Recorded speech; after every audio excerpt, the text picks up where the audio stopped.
Good morning everyone. तो आज हम लोग फिर से अपने पुराने क्लास को आगे ले जाएंगे। ठीक है, जैसे कि हम लोगों ने कल फिजिक्स में पढ़ाई था। ठीक है, तो फिजिक्स में जितना भी क्वेश्चंस हम लोगों ने किया था आज हम लोग उससे आगे करने वाले हैं।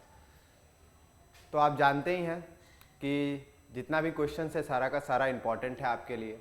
ठीक, और जो हमारे संस्था का नाम है वो अभी आप जानते हैं, उससे भी परिचित हैं। संस्था जो है कि हमारे प्रगति कोचिंग क्लासेस, जहाँ पे होती है ऑनलाइन के साथ साथ ऑफलाइन मोड में भी पढ़ाई। ठीक है, तो आज जो है हम लोग जितना भी पीछे किए थे आज हम लोग उससे आगे क्वेश्चंस को करेंगे। ठीक है, तो लास्ट डे जो हम लोगों ने किया था, लास्ट डे हम लोग किए थे क्या कि किरणपुंज के बारे में हम लोग समझे थे। और किरणपुंज को समझने के बाद मैंने ये कहा था कि जो भी क्वेश्चंस है आगे के, जब तक आप किरणपुंज को नहीं समझेंगे तो आप आगे के क्वेश्चंस को नहीं समझ पाएंगे। ठीक है, तो किरणपुंज में जो हमने देखा था उसमें से दो सबसे इंपॉर्टेंट था, एक अभिसारी किरणपुंज और एक अपसारी किरणपुंज। ठीक है, तो अभिसारी और अपसारी किरणपुंज को हम लोग एक बार और फिर से देख लेंगे और उसके बाद जो है क्वेश्चंस को समझेंगे कि आखिर क्वेश्चंस में क्या कहा गया है। ठीक है, तो आइए शुरू करते हैं। कल हम लोगों ने गोले दर्पण तक कर लिया था, आज हम लोगों को इस क्वेश्चन को करना है जो कि है अवतल दर्पण को अभिसारी दर्पण क्यों कहा जाता है ना। प्रश्न काफी अच्छा है, क्वेश्चन है आपका अवतल दर्पण को अभिसारी दर्पण क्यों कहा जाता है। तो हम लोगों ने कल अभिसारी किरणपुंज के बारे में पढ़ा था। अभिसारी किरणपुंज को समझने के लिए मैंने एक आपको वर्ड दिया था और वो वर्ड कौन सा था, तो अभी आया। अभी आया से हम लोग क्या समझते थे कि जैसे कि आपका बहुत सारा फ्रेंड सर्कल है, दोस्त है। ठीक है, आप कोई भी एक पार्टिकुलर प्लेस को सिलेक्ट करते हैं, है ना। वहां पे क्या होता है कि सारे दोस्त आकर के मिलते हैं, तो कहते हैं ना कि कोई एक दोस्त है वो अभी आया। ठीक है, तो सारे के सारे दोस्त क्या होता है, कोई एक पॉइंट पे आके मिलते हैं। तो ये जो होता है बेसिकली यही अभिसारी किरणपुंज में भी होता है। तो अभिसारी किरणपुंज में हम लोग क्या जानते हैं कि वैसा किरणपुंज जिसमें प्रकाश की किरणें क्या होता है, किसी एक बिंदु पर आकर के मिलती है। यहाँ पे हम लोग देख पा रहे हैं कि जो किरणें हैं वो एक बिंदु पे आके क्या कर रही हैं, मिल रही हैं। इसलिए हम लोग क्या कहते हैं, इसको अभिसारी किरणपुंज कहते हैं। ठीक है, तो अभिसारी किरणपुंज को समझने के बाद अब जो हमारा प्रश्न है वो प्रश्न को हम लोग पढ़ लेते हैं। क्या बोला गया है कि अवतल दर्पण को अभिसारी दर्पण क्यों कहा जाता है। अब सीधा सा बात है कि अभिसारी दर्पण हम लोग इसलिए कहते होंगे क्योंकि ये क्या करता होगा कि आप जानते हैं कि दर्पण क्या करता है, जो भी प्रकाश इस पे आपतित होता है उसको वो परावर्तित कर देता है। क्योंकि ये परावर्तित कर देता है इस कारण से कि जब इस पे प्रकाश आपतित होने के बाद जब ये प्रकाश को परावर्तित करता होगा तो परावर्तित करने के बाद किसी एक बिंदु पे आके मिलता होगा वो प्रकाश। तो अगर किसी एक बिंदु पे आकर मिलता हुआ प्रतीत होगा तो हम लोग कह सकते हैं कि ये जो अवतल दर्पण है वो क्या कर दे रहा है, किरणों को अभिसारित कर दे रहा है। क्या कर दे रहा है, किरणों को अभिसारित कर दे रहा है। इसलिए वो क्या हो जाएगा, फिर अभिसारी दर्पण हो जाएगा। जैसे कि हम लोग इसको थोड़ा सा समझते हैं।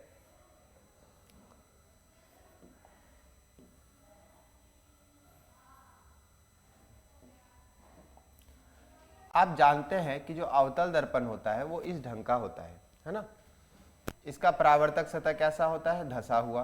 कल हम लोगों ने इस चीज को देखा था। ये मान लेते हैं हम लोगों का क्या है, एक अवतल दर्पण है। ठीक है,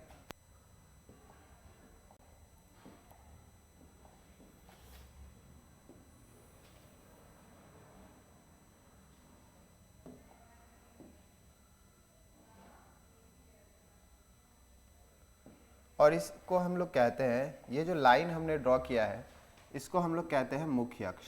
क्या बोलते हैं, मुख्य अक्ष बोलते हैं।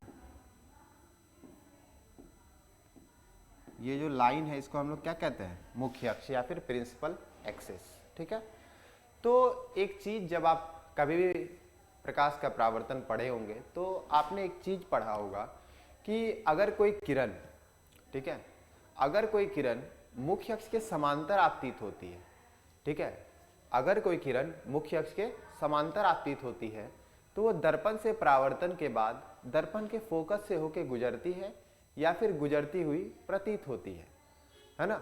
तो दोनों चीजें हैं। तो यहाँ पे क्या करता है कि ये जो है, अगर मान लीजिए इसका ये फोकस है, एफ मान के चल लेते हैं हम लोग, ठीक है, और फोकस से ही कुछ दूरी पर वक्रता केंद्र होता है। जिसको हम लोग सेंटर ऑफ कर्वेचर भी कहते हैं। ठीक है, ये क्या होता है कि ये जो बिंदु है, इस बिंदु को हम लोग कहते हैं ध्रुव। क्या कहते हैं? ध्रुव, और डिनोट करते हैं हम लोग P से। ठीक है, ध्रुव यानी कि इसको कहा जाता है पोल। इंग्लिश में हम लोग क्या कहते हैं इसको? पोल। इसको ये F डिनोट कर रहे हैं, मीन्स ये है आपका फोकस। ठीक है, और C से हम लोग डिनोट करते हैं वक्रता केंद्र को। किसको डिनोट करते हैं? वक्रता केंद्र को। इसको इंग्लिश में कहते हैं हम लोग सेंटर ऑफ कर्वेचर। क्या बोलते हैं? Centre of curvature. Centre of curvature. ठीक है, तो क्या होता है कि जब कोई प्रकाश मुख्य अक्ष के समांतर आपतित होता है, क्या होता है? जब कोई प्रकाश मुख्य अक्ष के समांतर आपतित होता है तो वो दर्पण से परावर्तन के बाद या तो उसके फोकस से होकर गुजरेगा या तो उसके फोकस से गुजरता हुआ प्रतीत होगा। ठीक है, तो दोनों संभावनाएं हैं। तो यहाँ पे क्या होता है कि जब कोई प्रकाश मुख्य अक्ष के समांतर आपतित होता है, जैसे कि मान लेते हैं ये कोई प्रकाश है, ये आपतित हुआ, तो आपतित होने के बाद यहाँ पे हम लोग देख पा रहे हैं कि ये किसके समांतर है? मुख्य अक्ष के समांतर है ना। तो जब कोई प्रकाश मुख्य अक्ष के समांतर आपतित होता है तो दर्पण से परावर्तन के बाद कहाँ से गुजरेगा? उसके फोकस से होके गुजरेगा। तो उसका फोकस हम लोग देख ही पा रहे हैं, ये है, तो इसके फोकस से होके ये यहाँ पे गुजरता है। ठीक है, तो चूंकि फोकस से होके गुजरेगा, ऐसा बनाया जा सकता है इस फिगर को। और भी हम लोग, अब सीधी सी बात है कि बहुत सारी किरणों को हम गुजार सकते हैं जो कि मुख्य अक्ष के क्या हो? समांतर हो। तो जब ये मुख्य अक्ष के समांतर होंगी तो सीधी सी बात है कि दर्पण से जब ये परावर्तित होंगी तो परावर्तन होने के बाद वो कहाँ से गुजरेंगी? ये गुजरेंगी इसके फोकस से। ठीक है, कहाँ से गुजरेंगी? इसके फोकस से होकर गुजरेंगी। ये हो गया आपतित किरण का डायरेक्शन। ठीक है, और परावर्तन के बाद ये मुड़ गई। तो आप जैसा कि देख पा रहे हैं, ये क्या कर दे रहा है? किरणें जो आ रही हैं दर्पण से परावर्तन के बाद एक बिंदु पे आकर के मिल जा रही हैं। जब एक बिंदु पर आकर के किरण मिलती है तो हम लोग उसको क्या कहते हैं? अभिसारी किरण पुंज। अभिसारी किरण पुंज में हम लोगों ने क्या पढ़ा? वैसा किरण पुंज जिसमें किरणें क्या होती है? किसी एक बिंदु पर आकर के मिलती है, तो हम लोग उसको क्या कहते हैं? अभिसारी किरण पुंज कहते हैं।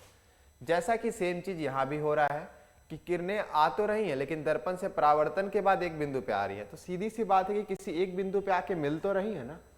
तो मिल तो रही है, इसी कारण से क्या हम लोग कह सकते हैं कि ये जो अवतल दर्पण है ये क्या कर रहा है? किरणों को अभिसारित कर दे रहा है। अभिसारित करने का मतलब कि वो एक बिंदु पे आकर के उसको मिला दे रहा है। तो एक बिंदु पर आकर के मिला देता है, इसी कारण से हम लोग अवतल दर्पण को क्या कहते हैं? अभिसारी दर्पण। अभिसारी दर्पण क्यों कहते हैं? क्योंकि ये किरणों को क्या कर दे रहा है? अभिसारित कर दे रहा है, एक बिंदु पर ला करके मिला दे रहा है। अब इसी चीज को थोड़ा सा हम लोग यहाँ पे पढ़ लेते हैं। देखिए क्या कहा गया है कि अवतल दर्पण को अभिसारी दर्पण इसलिए कहा जाता है क्योंकि यह दर्पण में, अवतल दर्पण में मुख्य अक्ष के समांतर आपतित होने वाली किरण दर्पण से परावर्तन के बाद उसके फोकस से होकर गुजरती है, अर्थात किसी एक बिंदु पर जाकर के मिलती है। इसी कारण से हम लोग क्या कहते हैं? अवतल दर्पण को अभिसारी दर्पण भी कहते हैं। ठीक है, तो आशा है कि यह प्रश्न आपको बहुत अच्छी तरह से समझ आ गया होगा। ठीक है, अब हम लोग नेक्स्ट क्वेश्चन पे चलते हैं।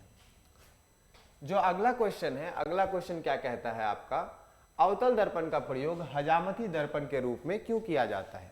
ठीक है, तो अवतल दर्पण का प्रयोग हजामती दर्पण के रूप में इसलिए किया जाता है क्योंकि जब आपने अवतल दर्पण में प्रतिबिंब के बारे में पढ़ा होगा, तो प्रतिबिंब के बारे में जब हम लोग अवतल दर्पण में पढ़ते हैं तो बहुत सा ऐसा जगह होता है जहाँ पे हम लोग जब वस्तु को रखते हैं तो उसका प्रतिबिंब अलग अलग प्रकार का बनता है ना।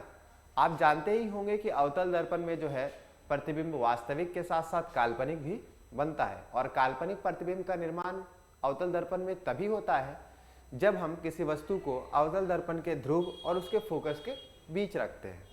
ठीक है, तो वैसी स्थिति में जो प्रतिबिंब का निर्माण होता है वो क्या होता है? वस्तु के जो आकार है उससे बड़ा बनता है, साथ ही साथ सीधा बनता है, क्योंकि काल्पनिक प्रतिबिंब का निर्माण होता है और काल्पनिक प्रतिबिंब सदैव क्या होता है? सीधा होता है ना। थोड़ा सा इसके फिगर को अगर हम लोग देखना चाहे इमेज कैसा बनता होगा तो वो थोड़ा सा हम लोग समझ लेते हैं। ये हम लोग बना लेते हैं अवतल दर्पण, ठीक है।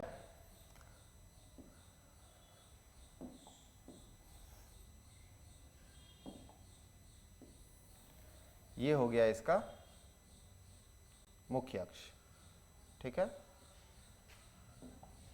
अब ये है इसका ध्रुव, जिसको हम लोग पोल के नाम से जानते हैं, डिनोट करते हैं P से। ये है इसका F, जिसको हम लोग किससे डिनोट करते हैं, फोकस से। तो जब किसी वस्तु को हम यहाँ पे रखते हैं, मान लीजिए कि ये कोई वस्तु है, ठीक है, जो कि आपका क्या है, AB है, ठीक है। ये कोई वस्तु हम लोगों ने मान लिया, वो क्या है आपका AB है, ठीक है। इसमें कोई दिक्कत तो नहीं होना चाहिए। और एक कोई किरण, ये चीज हम लोग मान लेते हैं यहाँ पे, ये है आपका वक्रता केंद्र, जो कि है आपका C। अब आप जानते ही होंगे कि प्रतिबिंब के निर्माण हेतु कम से कम 2 किरणों की आवश्यकता होती है। तो प्रतिबिंब जब बनता है तो कम से कम कितने किरणों की आवश्यकता है, 2, ठीक है। उससे ज्यादा होने पे भी बन सकता है, परंतु 2 किरणों की आवश्यकता पड़ती है प्रतिबिंब के निर्माण हेतु। अगर मान लीजिए क्या कि 2 किरणों से कम है, 1 किरण रहेगी, तो 1 किरण रहेगा तो कभी भी जो है प्रतिबिंब का निर्माण नहीं होता है। तो हो सकता है कि ऑब्जेक्टिव में आपसे ये भी क्वेश्चन आ जाए कि प्रतिबिंब के निर्माण के लिए जो है कितने किरणों की आवश्यकता है। तो कम से कम कितने किरणों की आवश्यकता है, 2 किरणों की आवश्यकता है, ठीक है। तो प्रतिबिंब के निर्माण के लिए कम से कम कितने किरणों की आवश्यकता है, 2। ये याद रखिएगा आप लोग। अब यहाँ पे हम लोगों को 2 किरण चाहिए। तो 1 किरण तो हम लोग जानते हैं कि अगर इसके मुख्य अक्ष के समांतर गुजारा जाए कोई किरण,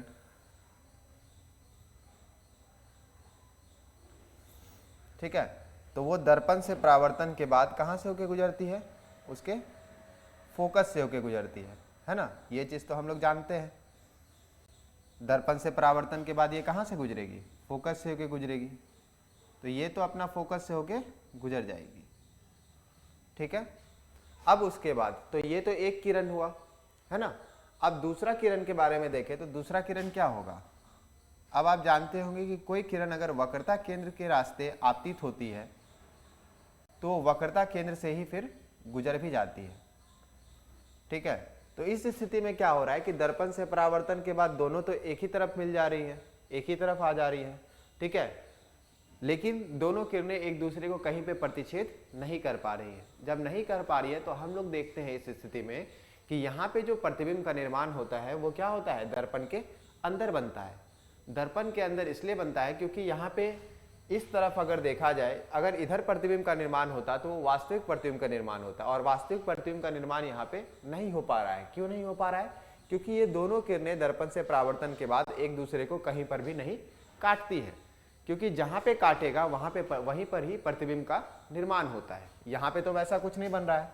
तो हम लोग क्या करते हैं कि इसको बढ़ाते हैं, ठीक है, इमेजिनरी रूप से, काल्पनिक रूप से इसको धीरे धीरे इस लाइन को हम लोग बढ़ाते हैं, और बढ़ाने के बाद हम लोग देखते हैं कि ये लाइन जो है एक दूसरे को एक स्थान पर प्रतिच्छेद करती है। तो जहां पे वो प्रतिच्छेद करेगी, जहां पे काटेगी, वहीं पे प्रतिबिंब का निर्माण होगा, ठीक है। तो जैसे कि हम लोग इसको थोड़ा सा आगे बढ़ाते हैं और उसके बाद देखते हैं।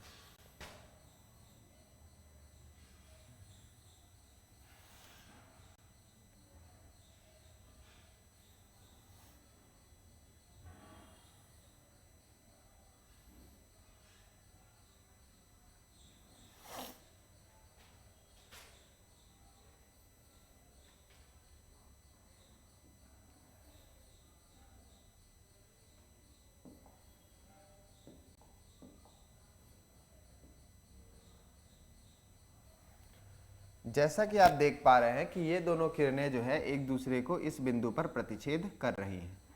तो इसका अर्थ ये हुआ कि इसका जो निर्माण होगा, प्रतिबिंब का निर्माण, वो इस स्थान पर होगा, ठीक है। और हम लोग कंसीडर करते हैं कि A' B' इसका प्रतिबिंब है, ठीक है। तो दर्पण के अंदर जब प्रतिबिंब का निर्माण हो रहा है तो हम लोग ये देख रहे हैं कि वस्तु की अपेक्षा उसका प्रतिबिंब कैसा है, बड़ा है और सीधा है। वस्तु की अपेक्षा इसका प्रतिबिंब क्या हो रहा है, बड़ा और सीधा हो रहा है। तो बड़ा और सीधा होने के बाद हम लोग आसानी से बहुत अच्छे से किसी भी वस्तु को ऑब्जर्व कर सकते हैं, देख सकते हैं, ठीक है। इसी कारण से जब आप नाई की दुकान पे जाते होंगे, ठीक है, नाई के दुकान पे जाते होंगे, अगर लड़का है तो नाई, लड़की है तो फिर ब्यूटी पार्लर, ठीक है। जब जाते होंगे वहां पे तो आप देखते होंगे कि आईना के सामने, जो आईना नहीं जैसे कि मिरर, जो दर्पण है वहां पे, उसके सामने जो आपको बैठाया जाता है तो वो स्थान होता है जो उसके फोकस और ध्रुव के बीच होता है। जिस कारण से आपने यह चीज देखा होगा बहुत बार कि आपका जो फेस है वो थोड़ा बड़ा दिख रहा है, ठीक है। आपका फेस जो है क्या है, थोड़ा बड़ा दिख रहा है। ये सब चीज आप कभी देखिएगा, अगर आपने कभी भी मतलब देखा नहीं होगा, मतलब एब्जर्व नहीं किया होगा, तो एक बार आप जरूर इस चीज को एब्जर्व करें, क्योंकि वहां पे जो दर्पण यूज होता है वो दर्पण कौन सा है, अवतल दर्पण ही है, ठीक है। तो वहां पे आपको इन्हीं दो बिंदुओं के बीच बैठाया जाता है, तो इसी कारण से आपका प्रतिबिंब क्या होता है, थोड़ा बड़ा दिखता है। अब यहाँ पे हम लोगों ने देखा, इसी कारण से हजामती के लिए जो है हम लोग क्या करते हैं, अवतल दर्पण का प्रयोग करते हैं, क्योंकि अवतल दर्पण में क्या होता है कि जब हम किसी वस्तु को उसके ध्रुव और फोकस के बीच रखते हैं तो उसका प्रतिबिंब कैसा बनता है, बड़ा और सीधा बनता है, जिस कारण से हम लोग बहुत अच्छे से उसके फेस को एब्जर्व कर सकते हैं और जो भी हजामती करना होता है वो कर सकते हैं। हजामती करने का अर्थ क्या है, यहाँ पे जो दाढ़ी बनाना होता है ना, जो सेव करना होता है, डेट इज हजामती करना, उसी को हम लोग बोलते हैं हजामती, ठीक है। तो अब इसको थोड़ा सा हम लोग पढ़ लेते हैं। हम जानते हैं कि जब किसी वस्तु को अवतल दर्पण के ध्रुव तथा फोकस, जो कि हम लोगों ने यहाँ पे देखा, ठीक है, ध्रुव तथा फोकस के बीच रखा जाता है, तब उसका प्रतिबिंब बड़ा और सीधा बनता है, जिस कारण जब किसी व्यक्ति को अवतल दर्पण के ध्रुव तथा फोकस के बीच बैठाया जाता है तो उसका प्रतिबिंब बड़ा तथा सीधा बनता है, जिससे हजामती करने में जो है क्या होती है, सुविधा होती है। इसलिए अवतल दर्पण का प्रयोग हम लोग किस रूप में करते हैं, हजामती दर्पण के रूप में करते हैं, ठीक है। तो आशा है कि आप लोगों को सभी चीजें बहुत अच्छे से समझ आ रही होंगी, ठीक है। तो अब जो है आप अगर स्क्रीनशॉट लेना चाहे तो ले सकते हैं और उसके बाद हम लोग नेक्स्ट क्वेश्चन पे चलेंगे, ठीक है। तो चलिए आगे का क्वेश्चन देखते हैं। अगला क्वेश्चन क्या है, अगला क्वेश्चन है कि अवतल दर्पण का प्रयोग सोलर कुकर के रूप में क्यों किया जाता है। सीधी सी बात है, अवतल दर्पण का प्रयोग हम लोग सोलर कुकर के रूप में क्यों करेंगे। अब आप जानते हैं क्वेश्चन, ये सोलर कुकर बेसिकली क्या है कि जो सूर्य की उष्मा है ना, सूर्य की उष्मा का प्रयोग करके हम लोग क्या करते हैं, अपना भोजन पकाते हैं, किसके मदद से, सोलर कुकर के मदद से, ठीक है। और इसमें जो है क्या होता है कि अवतल दर्पण का प्रयोग किया जाता है।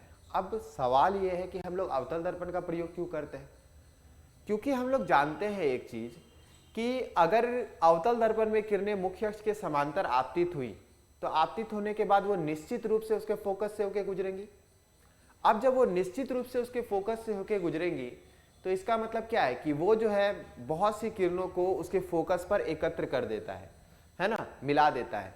तो मिलाने के बाद हम कह सकते हैं ना कि बहुत सी किरणें अगर उस बिंदु पे आके मिल रही हैं तो उस बिंदु पे उष्मा का जो मान होगा, ठीक है, वो बहुत ज्यादा होगा, ठीक है। और इसी उष्मा की मात्रा की मदद से जो है क्या होता है कि जो भोजन पक पाता है, ठीक है। इसीलिए हम लोग क्या करते हैं कि जब कभी भी, अभी जैसा कि हमने पिछला वाला क्वेश्चन देखा, यहाँ पे हम लोगों ने क्या देखा कि ये फोकस पे आकर के किरणों को मिला दे रहा है ना। तो अगर इस फोकस पे ही हम लोग किसको रख दे, कुकर को रख दे, तो हम लोग क्या कर सकते हैं कि कुकर को अगर इसी फोकस पे रखे तो बहुत अत्यधिक मात्रा में उष्मा की प्राप्ति होगी कुकर को, जिसके कारण भोजन क्या होगा, आसानी से पक जाएगा। तो हम लोग क्या करते हैं कि इसी चीज को लैंग्वेज की भाषा में लिखे हुए हैं, थोड़ा सा हम लोग इसको बस पढ़ लेते हैं। क्वेश्चन क्या है कि अवतल दर्पण का प्रयोग सोलर कुकर के रूप में क्यों किया जाता है। चलिए अब आगे देखते हैं। हम जानते हैं कि अवतल दर्पण को अभिसारी दर्पण भी कहा जाता है। अब अभिसारी दर्पण क्यों कहा जाता है, इसका आंसर हम लोगों ने पहले ही देख लिया है, क्योंकि ये किरणों को क्या कर देता है, अभिसारित कर देता है। क्योंकि ये किरणों को क्या करेगा, अभिसारित करेगा, इसीलिए हम लोग इसको क्या कहते हैं, अभिसारी दर्पण कहते हैं। अर्थात जब कोई किरण या प्रकाश मुख्य अक्ष के समांतर अवतल दर्पण पर आपतित होती है तो वह दर्पण से परावर्तन के बाद उसके फोकस से होकर क्या करती है, गुजरती है। तो यदि सोलर कुकर को अवतल दर्पण के फोकस पर रखा जाए तो कुकर को अत्यधिक मात्रा में उष्मा प्राप्त होती है, जिसके कारण जो है काफी आसानी से भोजन जो है क्या होता है, पक जाता है। इसी कारण से हम लोग क्या कहते हैं, इसीलिए हम लोग क्या करते हैं, इसलिए हम लोग क्या करते हैं कि जो है सोलर कुकर में जो है अवतल दर्पण का प्रयोग करते हैं। ठीक है, तो अवतल दर्पण में सोलर कुकर मतलब सोलर कुकर में अवतल दर्पण का प्रयोग क्यों किया जाता है, क्योंकि ये किरणों को क्या करता है, अभिसारित कर देता है, और अभिसारित करने के बाद कहाँ से गुजारता है, उसके फोकस से। ठीक है, दर्पण से परावर्तन के बाद कहाँ से गुजरता है, उसके फोकस से। फोकस से जब गुजरता है तो यदि हम फोकस पर ही कुकर को रख दे तो उस पर अत्यधिक मात्रा में ऊष्मा की प्राप्ति होगी, और उसके कारण जो है आपका भोजन जो है आसानी से क्या होगा, पक पाएगा। ठीक है, तो अब हम लोग नेक्स्ट क्वेश्चन की तरफ चलते हैं। अगला क्वेश्चन है कि हम वाहनों के पश्च यानी कि साइड मिरर, ठीक है, साइड मिरर में हम लोग उत्तल दर्पण का प्रयोग क्यों करते हैं, है ना। सवाल काफी अच्छा है। उत्तल दर्पण का जो प्रयोग है हम लोग वाहनों के साइड मिरर के रूप में क्यों करते हैं, ये क्वेश्चन बहुत ज़्यादा इंपॉर्टेंट है। इंपॉर्टेंट आपके 45 के 45 क्वेश्चन हैं। ठीक है, तो इनमें से ये भी एक बहुत ज़्यादा इंपॉर्टेंट क्वेश्चन हो जाता है। कहा क्या गया है कि हम वाहनों के साइड मिरर के रूप में उत्तल दर्पण का ही प्रयोग क्यों करते हैं।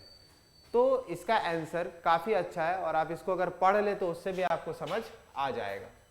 क्या लिखा हुआ है कि हम वाहनों के पश्च यानी कि साइड मिरर के रूप में जो है उत्तल दर्पण का प्रयोग इसलिए करते हैं क्योंकि उत्तल दर्पण में किसी वस्तु का सीधा तथा छोटा प्रतिबिंब बनता है। कैसा बनता है, सीधा तथा छोटा प्रतिबिंब बनता है, एवं इसका जो दृष्टि क्षेत्र होता है, क्या होता है, दृष्टि क्षेत्र, ये भी काफी बड़ा होता है। इसका दृष्टि क्षेत्र क्या होता है, काफी बड़ा होता है, जिस कारण हमारे पीछे से आती हुई वाहनों को आपने वाहन के साइड मिरर में जो है आसानी से देख सकते हैं, जो हमें सड़क पर होने वाली दुर्घटना से क्या करता है, बचाता है।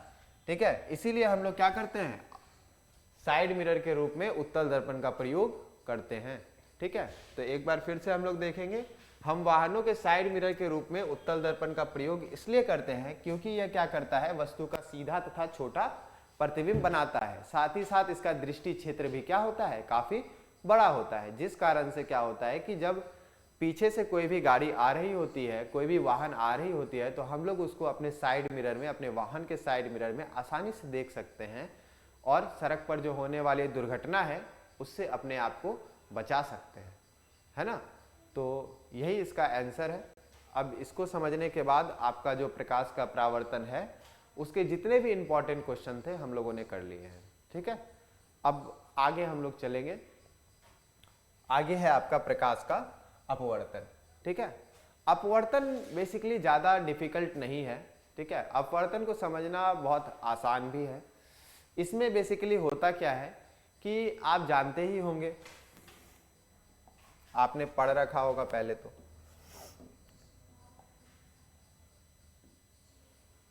अगर मान लीजिए क्या कि ये कोई हम लोग शीशा का कोई एक स्लैब है। ठीक है, स्लैब मतलब कह सकते हैं सिल्ली, जिस लाइक जैसा कि बर्फ का होता है ना, बर्फ का सिल्ली, उसी तरह का हम लोग कह सकते हैं क्या कि ये शीशा का स्लैब है। ठीक है, अगर मान लीजिए क्या होता है कि आप जान ही रहे हैं कि इसके ऊपर जो है एक अलग माध्यम है। ठीक है, इसको हम लोग मान लेते हैं माध्यम 1, और इसको हम लोग मान लेते हैं माध्यम 2, है ना। तो ये है माध्यम 1, ये है माध्यम 2। भले ही इसको हम लोग एक साइन से डिनोट करते हैं जिसको हम लोग लिखते हैं म्यू, तो ये हो गया म्यू1, ये हो गया आपका म्यू2। हम लोग इस म्यू को आगे समझेंगे कि आखिर ये म्यू है क्या। ठीक है, तो मान लेते हैं कि ये कोई स्लैब है। ठीक, अब क्या होता है कि अगर मान लीजिए कोई प्रकाश इस पे आपतित होती है, तो आपतित होने के बाद आप जानते ही हैं कि अगर ये दर्पण होता या फिर कोई परावर्तक सतह होता तो इसे टकराने के बाद प्रकाश परावर्तित हो जाती, किंतु यहाँ पर जो है यह किसी भी तरह का परावर्तन नहीं कर पाता। क्यों नहीं कर पाता, क्योंकि ये इसका जो पिछला हिस्सा है वो क्या है, रचित किया हुआ नहीं है। प्रस्थित किया हुआ नहीं है, इस कारण से क्या होता है कि प्रकाश जो है इसमें प्रवेश कर जाती है। अब प्रकाश जब इसमें प्रवेश करती है तो प्रवेश करने के बाद क्या होता है ये जरा सा हम लोग समझते हैं कि अगर मान लीजिए ये कोई आपतित किरण है और जिस बिंदु पर आकर के मिलती है हम लोग उसको क्या कहते हैं, आपतन बिंदु। और इस आपतन बिंदु पर अगर हम लोग डालेंगे लंब तो हम लोग उसको क्या कहेंगे, अभिलंब कहते हैं। ठीक है, तो ये क्या होता है कि अभिलंब की ओर मुड़ जाता है। ठीक है, अभिलंब की ओर क्या होता है, मुड़ जाता है। अब मुड़ जाने के बाद अब सीधा सा बात है कि यहां से भी तो किरण बाहर जाएगी, तो यहां पे भी ये हो गया आपतन बिंदु। अब ये अगर मान लीजिए आप अभिलंब है तो उसके बाद यहां से ये क्या होता है, दूर चले जाता है। तो जरा सा हम लोग इसको जरा सा समझेंगे तो अपवर्तन में क्या होता है कि अगर आपतित किरण, ये इस किरण को हम लोग क्या कहते हैं, आपतित किरण।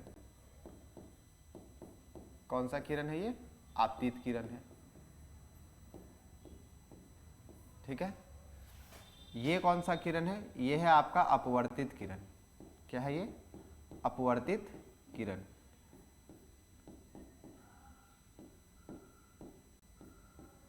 इस किरण को हम लोग क्या कहते हैं, अपवर्तित किरण कहते हैं। ये बिंदु क्या कहलाता है, इस बिंदु को हम लोग आपतन बिंदु कहते हैं।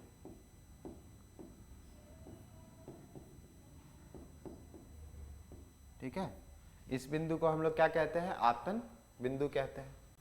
उसके बाद ये जो डाला गया लंब है इसको हम लोग नाम देते हैं अभिलंब। क्या नाम देते हैं, अभिलंब नाम देते हैं। तो आपतित किरण और अभिलंब के बीच जो कोण होता है उस कोण को हम लोग क्या कहते थे, याद है आपको, पिछले क्लास में हम लोगों ने पढ़ा था। इसको हम लोग क्या नाम देते हैं, आपतन कोण नाम देते हैं। क्या है आपका, ये आपतन कोण है। और ये वाला जो हिस्सा है यहाँ पे जो कोण बनेगा अपवर्तित किरण और अभिलंब के बीच, इसको हम लोग कहते हैं अपवर्तन कोण। क्या कहते हैं, अपवर्तन कोण।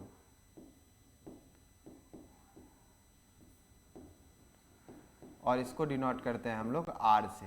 आर से इसलिए डिनोट करते हैं क्योंकि ये हो जाता है एंगल ऑफ रिफ्रैक्शन। ठीक है, अपवर्तन को हम लोग क्या कहते हैं, रिफ्रैक्शन बोलते हैं। ठीक है, तो आई होप कि ये चीज समझ आ गया होगा।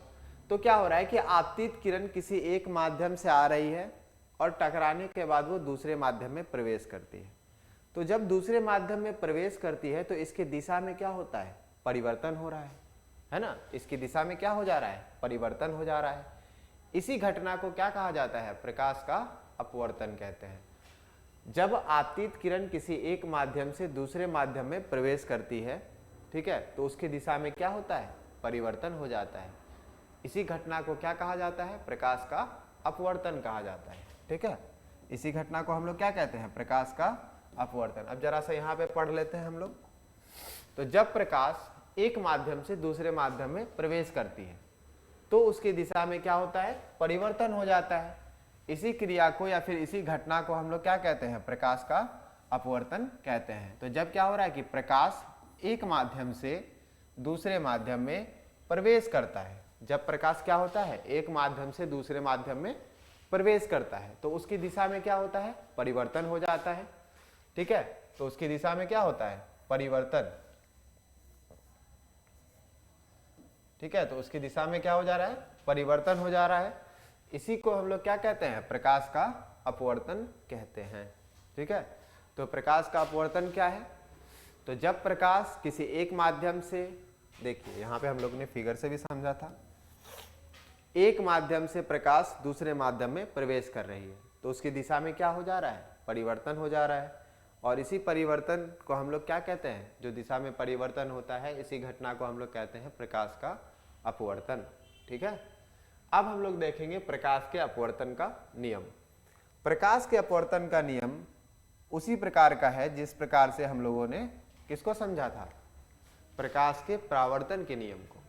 ठीक है, तो प्रकाश के अपवर्तन का जो पहला नियम है वो क्या कहता है, वो कहता है आपतित किरण अपवर्तित किरण आपतन बिंदु पर दो, ये दो अलग अलग है ना, पारदर्शी माध्यम है, तो दो पारदर्शी माध्यम के बीच, ठीक है, डाला गया लंब जो कि है आपका क्या, अभिलंब, सभी क्या होते हैं, एक ही तल पर होते हैं, है ना। पहला क्या पढ़े थे हम लोग कल, इसी तरह से हम लोगों ने उसको भी देखा था, प्रकाश के परावर्तन के नियम को भी देखा था।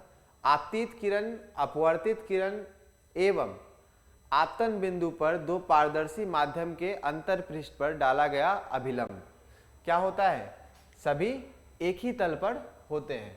देखिए एक ही तल पर होते हैं। तो पहला नियम क्या कहता है, पहला नियम कहता है आपका आपतित किरण, अपवर्तित किरण एवं आपतन बिंदु पर दो पारदर्शी माध्यमों के अंतर पृष्ठ पर डाला गया अभिलंब, है ना, सभी क्या होते हैं, एक ही तल पर होते हैं। सभी किस पे होते हैं, एक ही तल पर होते हैं। यही आपका पहला नियम है, ठीक है। अब उसके बाद दूसरा क्या कहता है, दूसरा नियम यहाँ पे कहता है कि आपतन कोण की ज्या, ज्या मतलब यहाँ पे जो हम लोग ज्या लिखते हैं, ज्या का मतलब है साइन थीटा। जो हम लोग साइन थीटा पढ़ते थे ना, जो हम लोग साइन थीटा पढ़ते हैं वही साइन है, ठीक है। जब हम लोग मैथमेटिक्स में ट्रिग्नोमेट्री पढ़ते हैं तो ट्रिग्नोमेट्री में हम लोग साइन थीटा के बारे में पढ़ते हैं। उसी को हिंदी में हम लोग क्या कहते हैं, साइन को ज्या बोलते हैं। क्या बोलते हैं, ज्या, ठीक है। आधा जो यो आकार, ज्या। तो इसी चीज के लिए जो है यहाँ पे जब डिफाइन करते हैं हम लोग दूसरा प्रकाश के अपवर्तन का नियम, तो ये क्या कहता है, आपतन कोण की ज्या, ठीक है, और अपवर्तन कोण की ज्या का अनुपात लेना है। क्या लेना है आपको, अनुपात। वो एक क्या होता है, स्थिरांक होता है। क्या होता है, स्थिरांक। स्थिरांक का मतलब होता है कांस्टेंट। क्या होता है, कांस्टेंट। कांस्टेंट कहने का मतलब कि जिसका मान क्या होता है, फिक्स होता है, स्थिर होता है ना। तो स्थिरांक यानी कि कांस्टेंट होता है, और इसे प्रकाश के अपवर्तन का स्नेल का नियम भी कहा जाता है।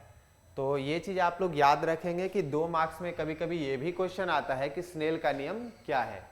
तो स्नेल का नियम अगर आपसे पूछा जाएगा तो सिर्फ और सिर्फ आपको कौन सा लिखना है, ये जो दूसरा वाला नियम है इसी को लिखना है। क्या लिखिएगा आप, आपतन कोण की ज्या और अपवर्तन कोण की ज्या का अनुपात एक स्थिरांक होता है, ठीक है, जिसे हम लोग क्या कहते हैं, प्रकाश के अपवर्तन का स्नेल का नियम, ठीक है।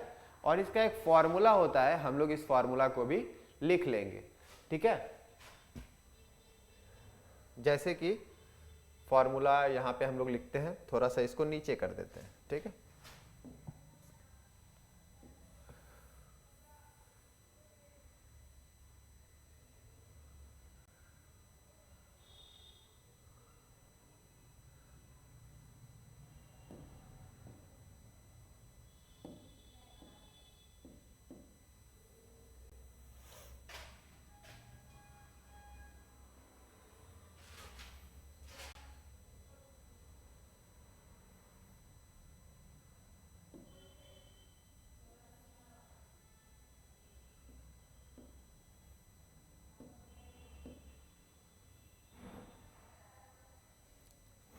छोड़िए, हम लोग यहीं पे लिख लेते हैं इसको।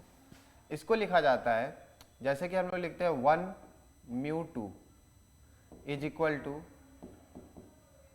Sign i by sine r. क्या लिखेंगे, sine i by sine r, यानी कि आपतन कोण की ज्या तो साइन आई, अपवर्तन कोण की ज्या मतलब साइन आर, ठीक है। तो sine i by sine r मतलब अनुपात कितना होता है, 1μ2, यानी प्रथम माध्यम के सापेक्ष दूसरा माध्यम का अपवर्तनांक। यहाँ पे लिख देता है हम, जहां 1μ2 का मतलब है, अर्थ है प्रथम माध्यम के सापेक्ष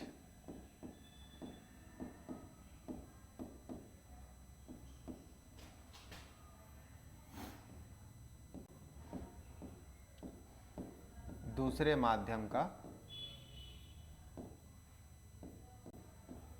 अपवर्तनांक।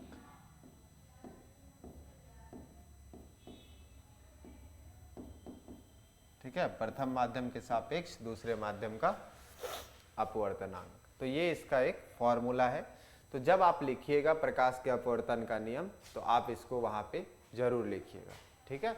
और ये जो चित्र हम लोगों ने देखा, इस चित्र को भी आप जरूर दर्शाएं, क्योंकि अगर आप चित्र को दर्शाते हैं तो जो टीचर चेकर होता है, ठीक है, जो कॉपी को चेक करता है, वो समझ पाता है कि जो बच्चा ने क्वेश्चन को अटेम्प्ट किया है, जिसने भी क्वेश्चन को अटेम्प्ट किया है, उस टॉपिक को लेकर के उस बच्चे की जो अंडरस्टैंडिंग लेवल है, ठीक है, वो बहुत अच्छी है, ठीक है। क्योंकि लिखने में तो बहुत से बच्चे देख के भी लिख सकते हैं, लेकिन अगर आप समझ के लिखते हैं और बहुत अच्छा से क्वेश्चन को एक्सप्लेन करते हैं, एक्सप्रेस करते हैं, तो जितना अच्छा आपका एक्सप्रेशन होगा उतना अच्छा आपको मार्क्स भी मिलता है, ठीक है।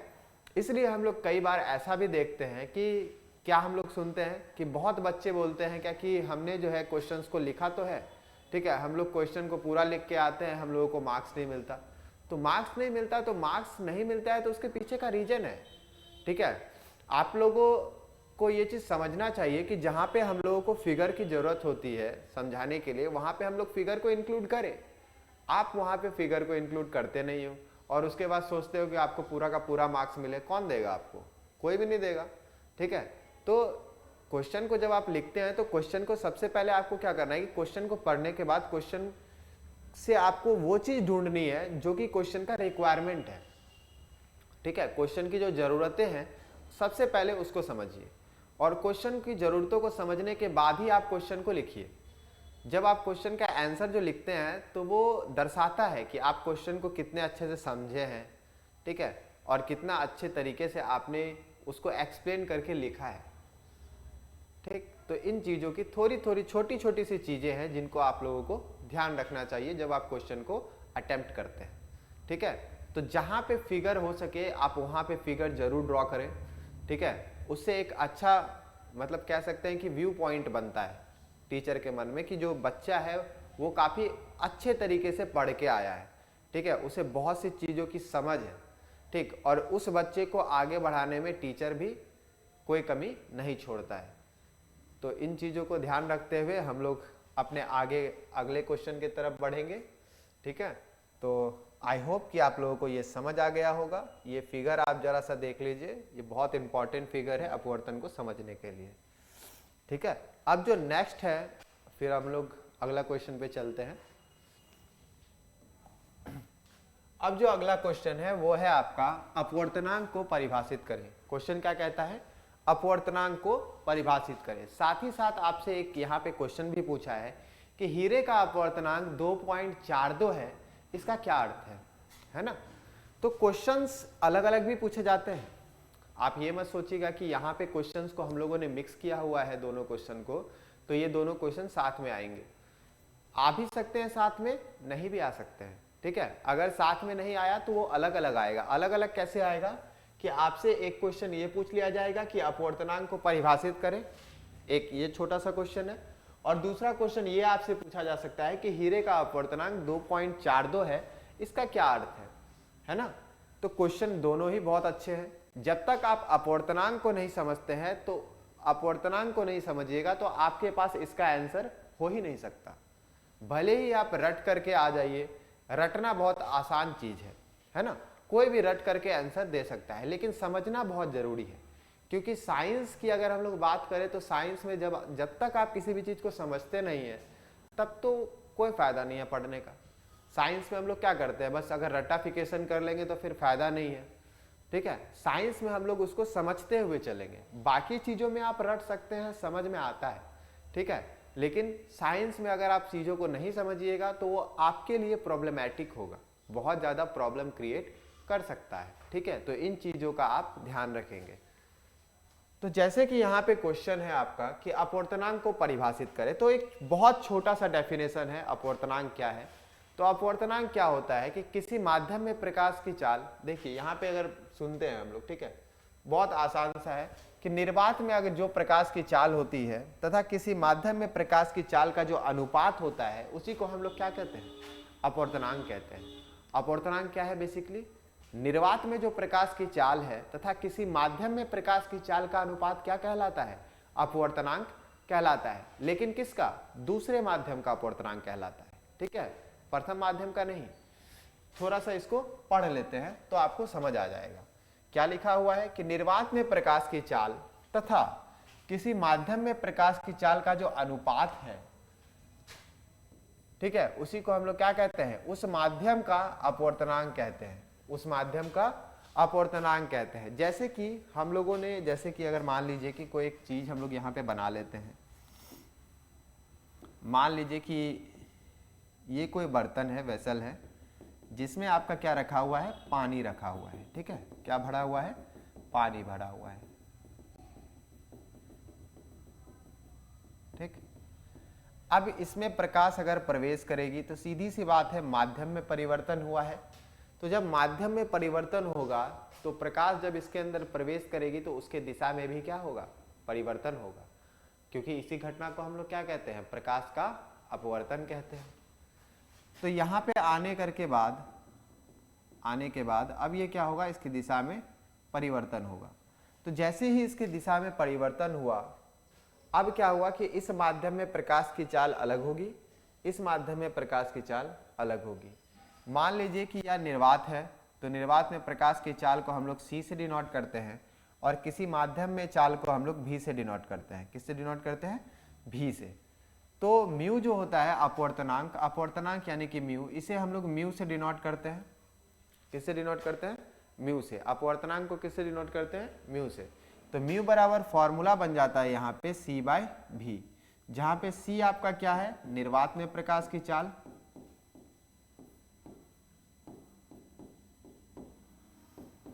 निर्वात में प्रकाश की चाल, और V आपका क्या है, V आपका हो गया किसी माध्यम में प्रकाश की चाल।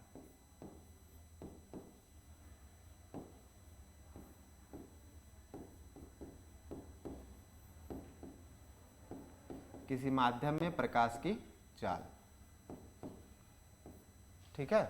तो भी आपका क्या है, किसी माध्यम में प्रकाश की चाल। तो यहाँ पे जो म्यू है यह बता रहा है कि इस माध्यम का अपवर्तनांक क्या है। जो ये म्यू है ये क्या बता रहा है, इस माध्यम का अपवर्तनांक क्या है। तो म्यू से आप समझ गए होंगे कि म्यू क्या है, अपवर्तनांक के लिए यूज होने वाला एक सिंबल है या फिर संकेत है, ठीक है। और इसका फॉर्मूला क्या होता है, निर्वात में प्रकाश की चाल तथा किसी माध्यम में प्रकाश की चाल का अनुपात क्या कहलाता है, उस माध्यम का अपवर्तनांक कहलाता है, ठीक है। अब जैसे कि आपका दूसरा क्वेश्चन है, दूसरा क्वेश्चन में क्या है कि हीरे का अपवर्तनांक 2.42 है, यानी कि म्यू के जगह पे हम लोग क्या रख सकते हैं, 2.42 रख सकते हैं। अब देखिए यहाँ पे चूंकि एक फॉर्मूला है हमारे पास म्यू बराबर C/V। अब म्यू का वैल्यू यहाँ पे कितना दिया हुआ है, 2.42 दिया हुआ है, बराबर C/V। अगर इस V को हम लोग क्या करें, इधर भाग में है, इधर आएगा तो गुना में आ जाएगा, तो हम लोग इसको क्या लिख सकते हैं, 2.42 इंटू V बराबर C। यानी कि ये जो निर्वात में प्रकाश की चाल है, C आपका क्या है, निर्वात में प्रकाश की चाल,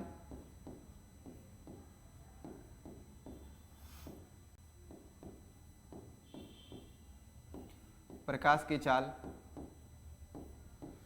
ठीक है। ये जो निर्वात में प्रकाश की चाल है और ये जो 2.42 है, ये तो हीरे का अपवर्तनांक है, यानी भी आपका क्या है, हीरे में प्रकाश की चाल। भी आपका क्या हो गया, हीरे में प्रकाश की चाल।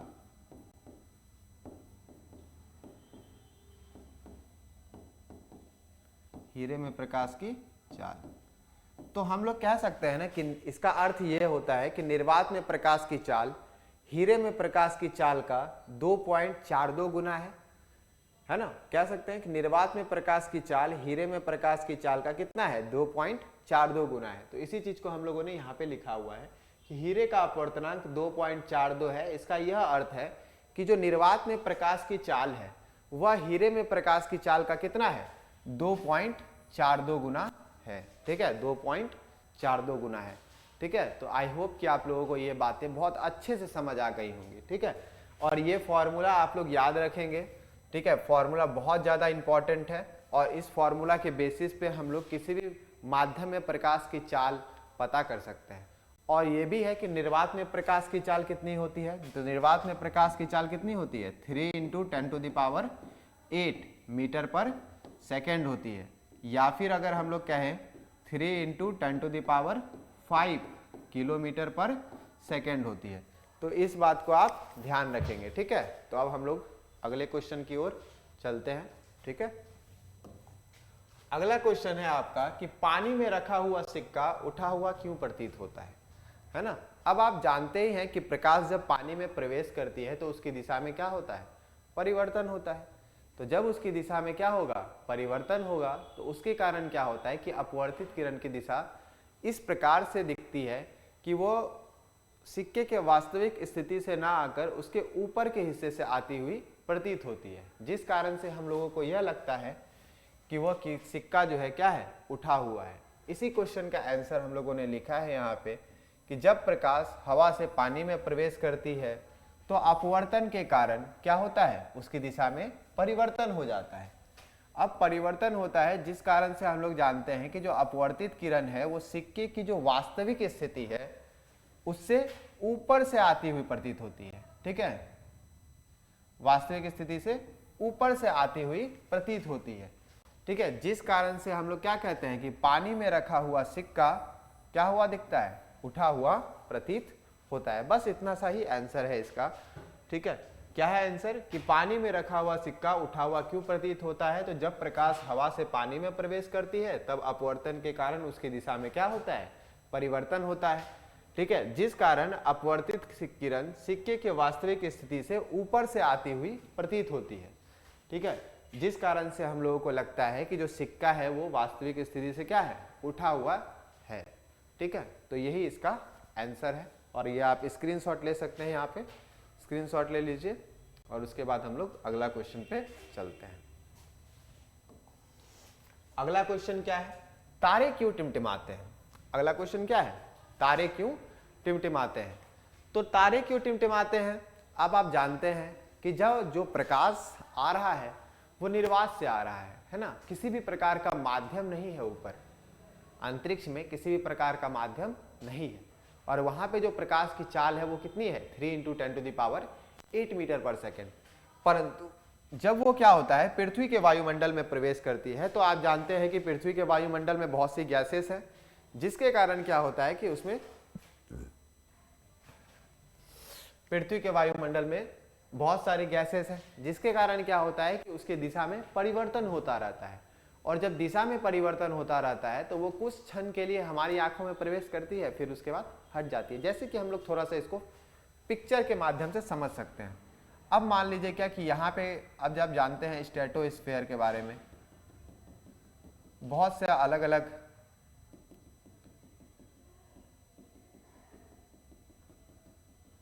मान लीजिए कि ये कोई माध्यम है, कहाँ का है, तो हमारे वायुमंडल का है। इसको थोड़ा सा और हम लोग इसको बड़ा कर देते हैं, 2-3 माध्यम हम लोग बना लेते हैं। ठीक है, अब सपोज कि ये प्रकाश आया, आने के बाद इसके दिशा में परिवर्तन होगा। ठीक है, दिशा में परिवर्तन होने के बाद अगर मान लीजिए क्या कि ये प्रकाश यहां से आता तो कुछ क्षण के लिए जो व्यक्ति यहां पे खड़ा होगा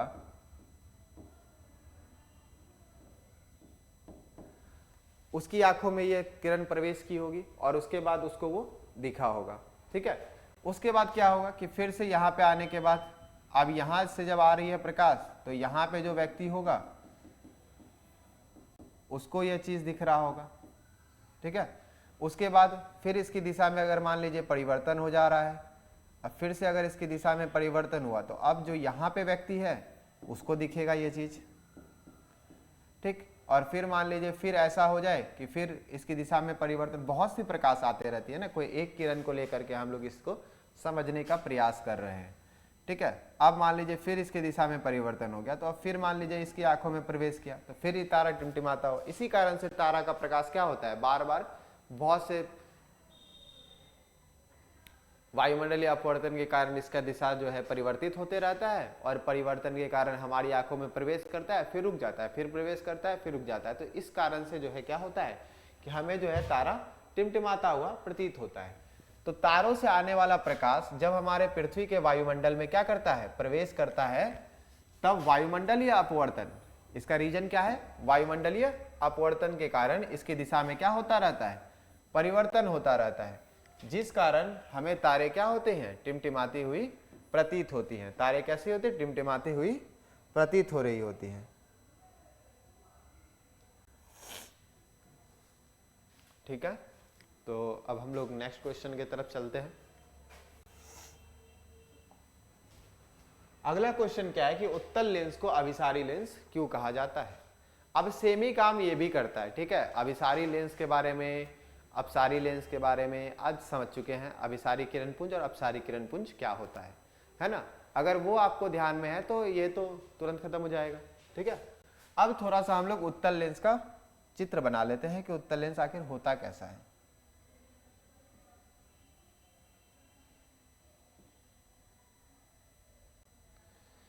ये जो है आपका इस प्रकार का जो लेंस है वो आपका क्या है, उत्तल लेंस है। इसको हम लोग क्या कहते हैं, उत्तल लेंस। उत्तल लेंस का परिभाषा, तो वैसा लेंस जिसका बीच का हिस्सा क्या हो, किनारे की अपेक्षा मोटा हो। जिसका बीच का हिस्सा किनारे की अपेक्षा क्या होता है, मोटा, उसे हम लोग क्या कहते हैं, उत्तल लेंस कहते हैं। तो ये है आपका उत्तल लेंस।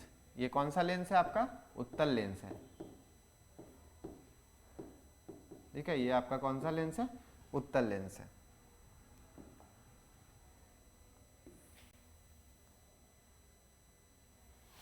अब ये है इसका मुख्य अक्ष,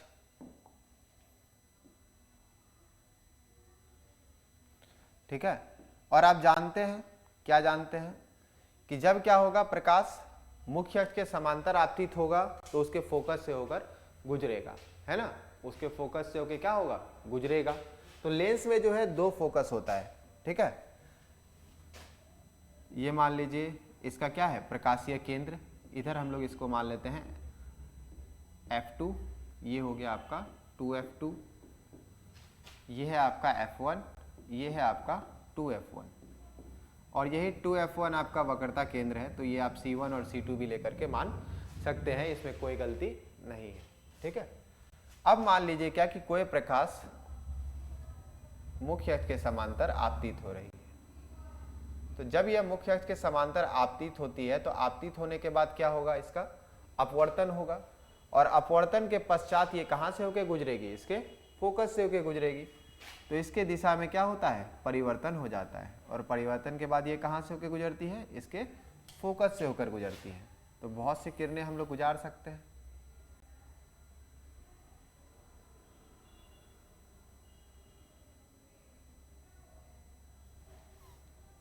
ये सारे फिगरों को आप इंक्लूड करेंगे, ठीक है। ये जो चित्र हम लोग बना रहे हैं, ये चित्र बहुत इंपॉर्टेंट है, ठीक है। एग्जाम में अगर ये क्वेश्चन आता है तो आप इसको अगर इंक्लूड करते हैं तो एक अच्छा परसेप्शन बनता है, ठीक है।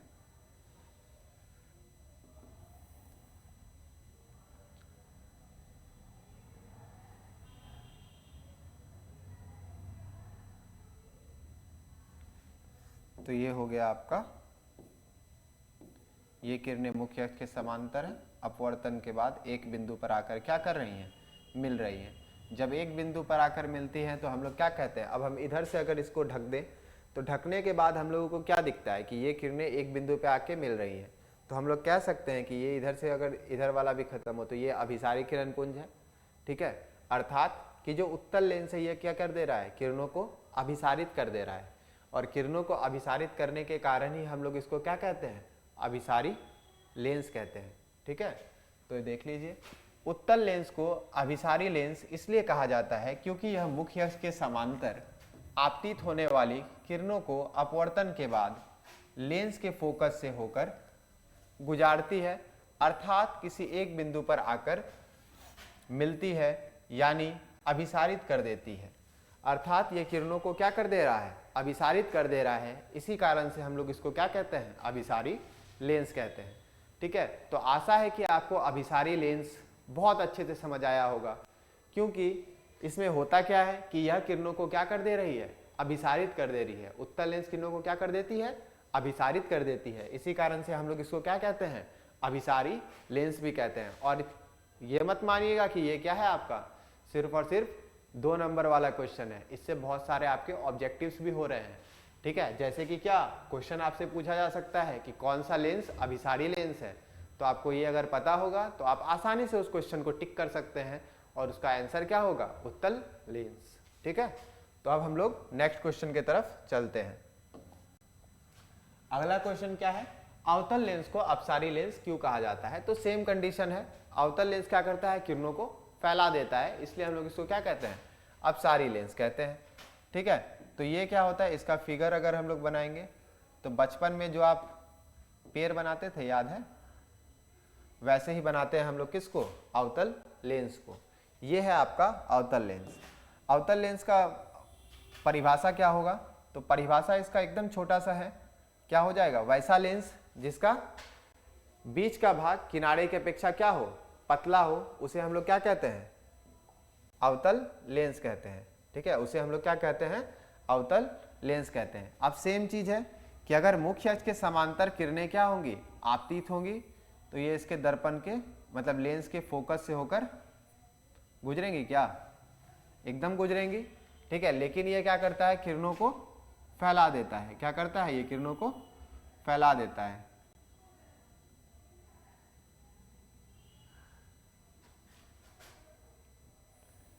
तो कोई भी किरण अगर आए तो इसको ये क्या करेगा, फैला देगा।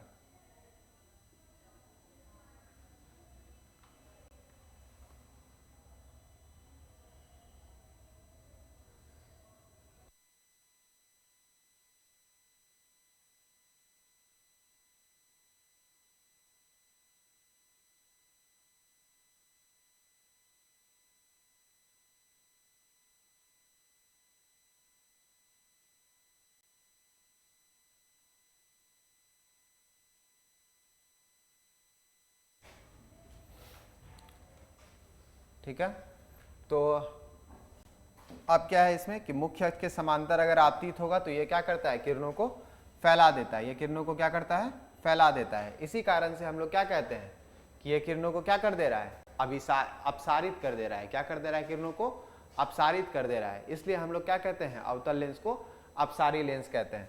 और इसका फोकस जो कि हम लोग इधर f1 मानते हैं, ये हो गया f2, 2f1, ये है f2, ये है आपका 2f2, ये है आपका O।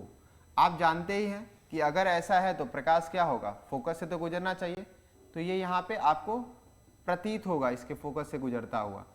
ठीक है, काल्पनिक रूप से, एक्चुअल में नहीं होता। ठीक है, तो किरणों को ये क्या होता है, फैलाता हुआ दिखता है, प्रतीत होता है, इसलिए हम लोग क्या कहते हैं, इसको अपसारी किरणपुंज कहते हैं। तो एक बार इसको पढ़ लेते हैं, मतलब अपसारी कर दे रहा है, किसको कर दे रहा है, अपसारित, किरणों को। ठीक है, इसलिए हम लोग इसको क्या कहेंगे, अपसारी लेंस कहेंगे। एक बार थोड़ा सा पढ़ेंगे। अवतल लेंस को अपसारी लेंस इसलिए कहा जाता है क्योंकि मुख्य अक्ष के समांतर जो आने वाली प्रकाश की किरणें हैं वो लेंस से अपवर्तन के बाद लेंस के फोकस से आभासी रूप से आकर मिलती हैं। लेंस के फोकस पर क्या मिल रही हैं, आभासी रूप से आकर मिल रही हैं, अर्थात किरणें फैलती हुई प्रतीत होती है। यहाँ पे जो किरण आपको दिख रहा है वो कैसा होता है, फैलता हुआ दिखता है। ठीक है, इसी कारण से हम लोग क्या कहते हैं, अवतल लेंस को अपसारी लेंस कहते हैं। ठीक है, अवतल लेंस को हम लोग क्या कहते हैं, अपसारी लेंस कहते हैं, और उत्तल लेंस को अभिसारी लेंस कहते हैं। ठीक है, अब अगला क्वेश्चन पे चलते हैं। ठीक है, ये इसका छोटा सा आंसर था। अगला क्वेश्चन है आपका कि दृष्टि दोष क्या है ना। अगला क्वेश्चन क्या है आपका कि दृष्टि दोष क्या है। दृष्टि दोष को समझने के लिए हम लोग जानते ही हैं कि दृष्टि दोष उत्पन्न कहाँ होता है, नेत्र में होता है। ठीक है, तो दृष्टि दोष क्या है, तो जब कोई नेत्र, ठीक है, निकट या फिर दूर की वस्तु को स्पष्ट रूप से नहीं देख पाता है। जब कोई नेत्र क्या हो, निकट या फिर दूर की वस्तु को स्पष्ट रूप से ना देख पाए, तो हम लोग कहते हैं कि जो वो उस नेत्र में क्या हो गया है, दृष्टि दोष उत्पन्न हो गया है। ठीक है, तो यही इसका आंसर भी है। क्या है कि जब कोई नेत्र दूर या निकट की वस्तु पर स्थित किसी वस्तु को स्पष्ट रूप से नहीं देख पाता है, तब यह कहा जाता है कि उस नेत्र में दृष्टि दोष हो गया है या फिर दृष्टि दोष उत्पन्न हो गया है। ठीक है, दृष्टि दोष हो गया है या फिर दृष्टि दोष उत्पन्न हो गया है। ठीक है, तो इसका डेफिनेशन क्या होगा, जब कोई नेत्र निकट या दूर पर स्थित वस्तु को स्पष्ट रूप से नहीं देख पाता है, तो हम लोग यह कह सकते हैं, क्या कह सकते हैं कि उस नेत्र में क्या हो गया है, दृष्टि दोष उत्पन्न हो गया है। ठीक है, अब दृष्टि दोष मुख्यतः जो है, दृष्टि दोष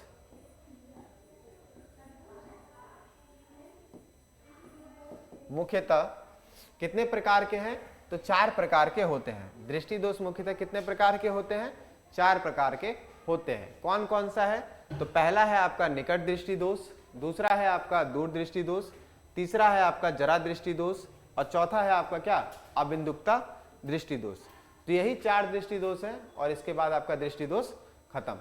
ठीक है, तो दृष्टि दोष में क्या हो गया, तो दृष्टि दोष क्या है, जब कोई नेत्र दूर या निकट की वस्तु को स्पष्ट रूप से नहीं देख पाता है तो हम लोग कहते हैं, क्या कहते हैं, कि उस नेत्र में दृष्टि दोष उत्पन्न हो गया है। ठीक है, उत्पन्न हो गया। और दृष्टि दोष कितने प्रकार के हैं, तो दृष्टि दोष मुख्यतः 4 प्रकार के होते हैं। पहला है आपका निकट दृष्टि दोष, दूसरा है आपका दूर दृष्टि दोष, तीसरा है आपका जरा दृष्टि दोष और चौथा है आपका अबिंदुकता दृष्टि दोष। ठीक है, तो हम लोग नेक्स्ट अगले क्वेश्चन की तरफ बढ़ते हैं। अगला क्वेश्चन देखिए, अगला क्वेश्चन क्या है कि नेत्र की समंजन क्षमता से क्या अभिप्राय है। समंजन क्षमता बहुत छोटी सी चीज है। इसमें क्या होता है कि नेत्र जो है अपने फोकस को आवश्यकता अनुसार बढ़ाती या घटाती रहती है, जिसको हम लोग क्या कहते हैं, नेत्र की समंजन क्षमता कहते हैं। तो लिखा हुआ है कि नेत्र द्वारा नेत्र लेंस की फोकस दूरी आवश्यकता अनुसार बढ़ाने या घटाने की जो क्षमता है वो नेत्र की क्या कहलाती है, समंजन क्षमता कहलाती है। वो नेत्र की क्या कहलाती है, समंजन क्षमता कहलाती है। ठीक है, तो नेत्र द्वारा नेत्र लेंस की फोकस दूरी आवश्यकता अनुसार बढ़ाने या घटाने की जो क्षमता है, इसी को हम लोग क्या कहते हैं, नेत्र की समंजन क्षमता कहते हैं। ठीक है, अब ये कैसे बढ़ाता या घटाता है उसको हम लोग देखेंगे अभी आगे। अब ये हो गया, अगला क्वेश्चन पे चलते हैं। ठीक है, नेक्स्ट क्वेश्चन है कि किस प्रकार निकट रखी वस्तु या दूर रखी वस्तु को देखने के लिए पक्षमाभी जो मांसपेशियां हैं, इसी को हम लोग सिलियरी मसल्स भी कहते हैं। ठीक है, या सिलियरी मांसपेशियां भी कहते हैं, जिससे कि जो हमारा नेत्र का नेत्र लेंस है वो जुड़ा हुआ होता है। ठीक है, तो हमारे नेत्र का जो नेत्र लेंस है वो किससे जुड़ा होता है, सिलियरी मसल से जुड़ा हुआ होता है। ठीक है, मांसपेशियों से जुड़ा होता है। ठीक है, तो एक बार क्वेश्चन को फिर से पढ़ते हैं। क्या लिखा हुआ है कि किस प्रकार निकट रखी वस्तु या दूर रखी वस्तु को देखने के लिए पक्षमाभी मांसपेशियां अभिनेत्र की फोकस दूरी को समायोजित करती हैं। समायोजित करने का मतलब है कि आवश्यकता अनुसार बढ़ाना या घटाना। ठीक है, तो क्वेश्चन है, इसका आंसर है कि हम जानते हैं कि जो हमारा नेत्र का नेत्र लेंस है वो क्या होता है, पक्षमाभी मांसपेशियों से जुड़ा होता है। किससे जुड़ा हुआ होता है, पक्षमाभी मांसपेशियों से जुड़ा होता है, अर्थात सिलियरी मसल से जुड़ा हुआ होता है। इसको हम लोग एक फिगर से भी देखेंगे, समझने का प्रयास करेंगे। जो फैलकर या सिकुड़कर क्या करता है, नेत्र लेंस की फोकस दूरी को समायोजित करता है। ठीक है, जो क्या करेगा, फैलकर या सिकुड़कर नेत्र लेंस की फोकस दूरी को समायोजित करता है। तो निकट पर रखी वस्तु को देखने के लिए हमारा नेत्र, ठीक है, हमारे नेत्र की जो पक्षमाभी मांसपेशियां हैं वो क्या होती हैं, फैलती हैं, जिस कारण से नेत्र लेंस क्या होता है, मोटा हो जाता है। और नेत्र लेंस मोटा हो जाने के कारण उसकी फोकस दूरी क्या हो जाती है, कम हो जाती है। ठीक है, जिस कारण वो निकट पर रखी वस्तु को स्पष्ट रूप से देख पाता है। ठीक है, और लेकिन जब दूर पर स्थित वस्तु को देखने के लिए हमारा नेत्र क्या होता है, हमारे नेत्र की जो पक्षमाभी मांसपेशियां होती है वो सिकुड़ती हैं। सिकुड़ने के कारण क्या होता है कि जो नेत्र लेंस होता है वो आपका क्या हो जाता है, पतला हो जाता है। ठीक है, और इसकी फोकस दूरी क्या होती है, बढ़ जाती है, और इस कारण हम उस वस्तु को आसानी से देख पाते हैं। अब ये एक्चुअल में होता कैसे है, जरा सा हम लोग उसको समझते हैं। उसको कैसे समझेंगे, थोड़ा सा हम लोग इसको फिगर बनाएंगे।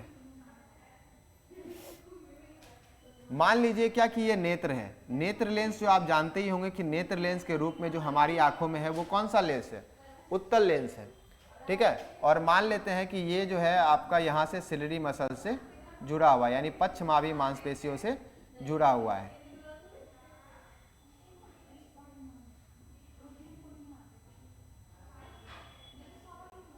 ठीक है, पक्षमाभी मांसपेशियों से जुड़ा हुआ है। अब आप जानते हैं एक चीज कि जो हमारा नेत्र का जो आकार है वो तो निश्चित है। ठीक है, अगर ये सिकुड़ता है तो सिकुड़ना, ये सिकुड़ रहा है, जैसे कि उंगली से हम लोग मान लीजिए कि इसको पकड़े हुए हैं, और अगर ये सिकुड़ेगा तो सिकुड़ने के बाद हम लोग समझ सकते हैं कि ये क्या करेगा, इसको खींचेगा। तो खींचने के कारण क्या होता है कि लेंस जो है क्या होता है, फैलता है, और फैलने के कारण उसके आकार में क्या होती है, वृद्धि। तो आकार में जैसे ही वृद्धि होगी वो क्या हो जाएगा, फैलने के कारण पतला हो जाएगा। और जब ये क्या होता है, पतला हो जाता है, इसकी मोटाई कम हो जाती है, तो उसके कारण क्या होता है, इसका फोकस दूरी बढ़ जाता है।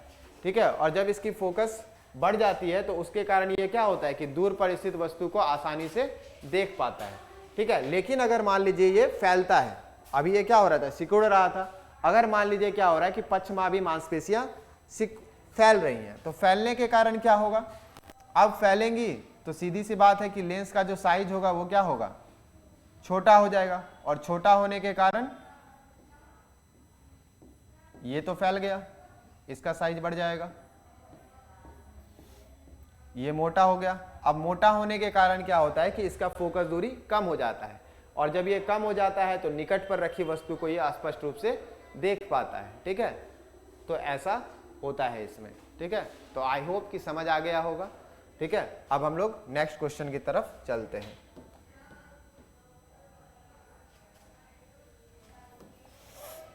अगला क्वेश्चन है आपका कि सामान्य नेत्र 25 सेंटीमीटर से कम दूरी पर स्थित वस्तु को स्पष्ट रूप से क्यों नहीं देख पाता है ना।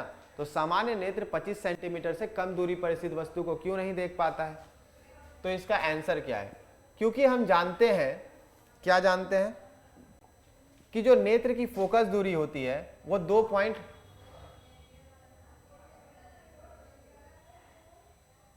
सामान्य नेत्र की फोकस दूरी 2.5 सेंटीमीटर होती है, जो कि नेत्र लेंस का एक व्यास भी होता है, ठीक है, ये भी याद रखना है, ठीक है, जो कि क्या होता है, नेत्र का व्यास भी होता है।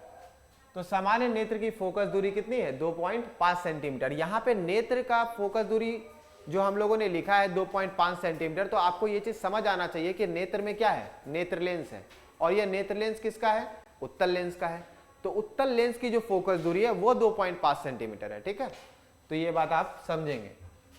तो हम जानते हैं कि सामान्य नेत्र की फोकस दूरी कितनी है, 2.5 सेंटीमीटर होती है, और सामान्य नेत्र की अस्पष्ट दृष्टि की न्यूनतम दूरी कितनी है, 25 सेंटीमीटर।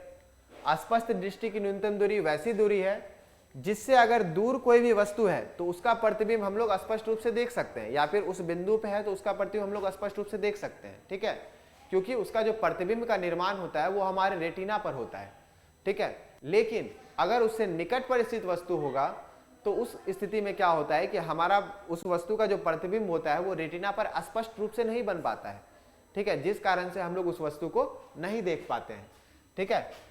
तो यहाँ पे वही चीज लिखा हुआ है कि इसलिए जब कोई वस्तु हमारे नेत्र से 25 सेंटीमीटर की दूरी, ठीक है, या फिर उससे ज्यादा दूरी पर स्थित होती है, तब उसका प्रतिबिंब हमारे रेटिना पर स्पष्ट रूप से बनता है, ठीक है, स्पष्ट रूप से बनता है। लेकिन जब वस्तु 25 सेंटीमीटर से कम दूरी पर स्थित होती है तब उस स्थिति में उसका प्रतिबिंब हमारी रेटिना पर स्पष्ट रूप से नहीं बन पाता है। इसलिए सामान्य नेत्र जो है 25 सेंटीमीटर से कम दूरी पर स्थित वस्तु को जो है क्या होता है, स्पष्ट रूप से नहीं देख पाता है, ठीक है, स्पष्ट रूप से नहीं देख पाता है। तो समझ में आ गया होगा आप लोगों को कि हम लोग क्या करते हैं कि 25 सेंटीमीटर से कम दूरी पर स्थित वस्तु को स्पष्ट रूप से क्यों नहीं देख पाते हैं, ठीक है। तो अब अगला क्वेश्चन पे चलते हैं। नेक्स्ट क्वेश्चन है आपका कि सूर्योदय तथा सूर्यास्त के समय सूर्य का रंग लाल या फिर रक्ताभ क्यों प्रतीत होता है।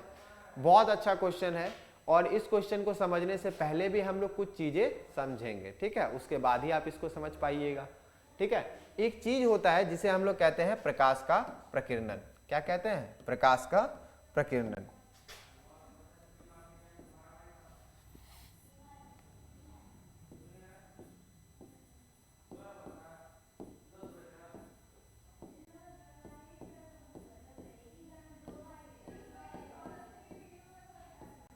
ठीक है, प्रकाश का प्रकीर्णन। तो प्रकाश का प्रकीर्णन क्या होता है कि जब प्रकाश वायुमंडल में स्थित, वायुमंडल में छोटा छोटा धूलकण होता है, आप जानते ही हैं कि छोटा छोटा धूलकण से जब प्रकाश टकराता है तो टकराने के बाद प्रकाश क्या होता है, फैल जाता है, ठीक है, प्रकाश क्या होता है, फैल जाता है। इसी कारण इसी को हम लोग क्या कहते हैं, प्रकाश का प्रकीर्णन कहते हैं। और प्रकाश के प्रकीर्णन को करने के लिए जो है एक नियम लागू होता है जिसको हम लोग कहते हैं रेले का नियम। क्या कहते हैं, रेले का नियम कहते हैं।